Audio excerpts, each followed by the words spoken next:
So also with us, from Capitol Hill, senior writer at the Weekly Standard, John McCormick, joining us now. Well, so Nicole, you look at the numbers, it certainly looks like Trump poised to win big on Tuesday. Yeah, and I think the worst case scenario might be he loses one or two. People talk about Virginia as being close. I think it's, I asked someone close to the Trump campaign what their internal tracks say, and they said, internal tracks? They don't have internal tracks. They watch TV and read these polls, so they don't have a sense that it'll be anything other than what we're looking at. But I think it's revealing that his opponents don't have a sense that Trump's going to have a particularly bad night. I mean, Cruz is sort of praying to hang on to Texas. He may not.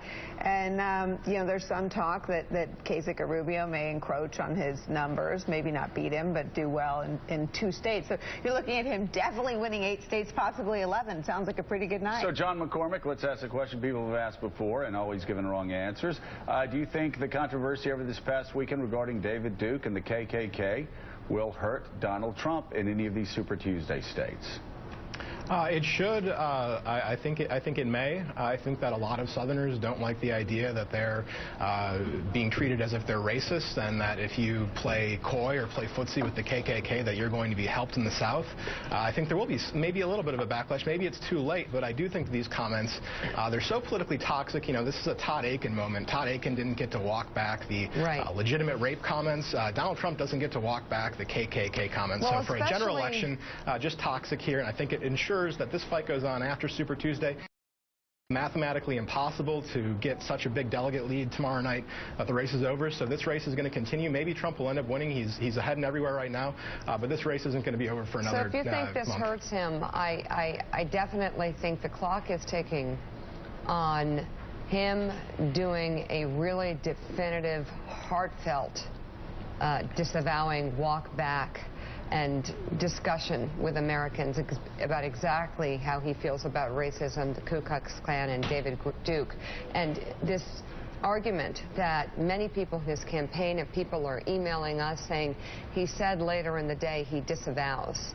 Almost like, well, forget it. Or that he said, you don't do that with this. He said, well, I disavowed 2 days ago. That's not going to be enough. Actually, going back, Nick, and saying, well, it's okay because he disavowed David Duke 2 days earlier, actually makes the Sunday answer even more concerning when he said, I don't know anything about David Duke. Well, wait, you disavowed 2 days ago, but now you're saying you don't know anything about David Duke. I mean, look, in terms of just calm out and clean this up by saying, I screwed up. I was tired. There was a delay. I hadn't been sleeping for hours. I'm not exactly sure why I did what I did, but let me just say right now, David Duke is abhorrent. I refused to run in 2000 in the Reform Party because he was in it. The Ku Klux Klan has a vile history in this nation, and you know, it's obviously I want no part of it. Something like that. I mean, look, his record on this is actually better than his last statement on it, right? Like he disavowed him before.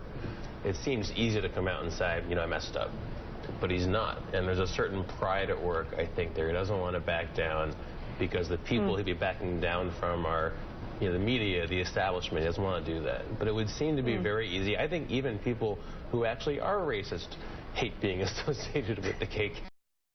Yeah. Right? It's this ancient old thing that they don't want to be associated with. And he has been at such pains and argued so hard to distance his own movement, his own philosophies from things like the KKK. And here he comes in and messes up a chance to really plant a flag on it. So on Friday, people are saying that he's tweeted out what he said on Friday. That he disavows. So I know you gave a really full-throated disavowment showing, like, let's see how this sounds. Let's see how it sounded. Maybe it sounded like he meant it. Let's do it. I didn't even know he endorsed me. David Duke endorsed me? Okay. All right. I disavow. Okay? Willie. No, that's right, to your point. Like, he did it to please the media, who he wants to change libel laws so he can jail. I mean, you know, it's like his anger.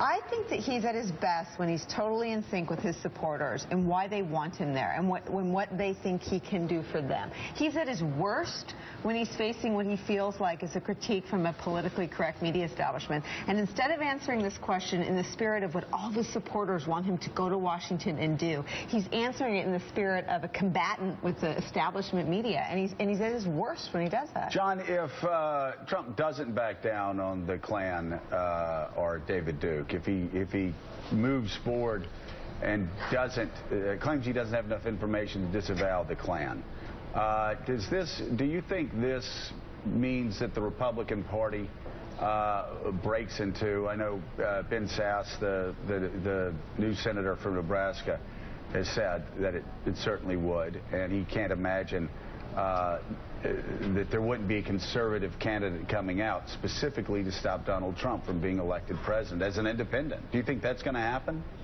I think we were heading in that direction already. There was the hashtag #NeverTrump trending on among a lot of conservative activists this weekend before he made those comments. And, you know, people in the party of Lincoln do not want to be associated with a guy who plays footsie with the KKK. The problem for Trump, if he walks it back, you know, that undercuts his whole image as being a strong guy who tells it like it is and doesn't back down. But, you know, there have been many times where he does actually go out. He says something. I mean, on Syrian refugees, he said we should take in Syrian refugees. Then he said that we should ban all Muslims. And he said just ban foreign Muslims. You know, he said he wasn't sure if we should, you know, cut off funding to Planned Parenthood. Then he said he's in favor of it. He said Bush should be impeached because he knowingly lied about WMD in Iraq. Then he said he wasn't sure if he'd repeat that. He didn't know if he'd say it again. So, you know, he's got that image of being the strong, tough talker.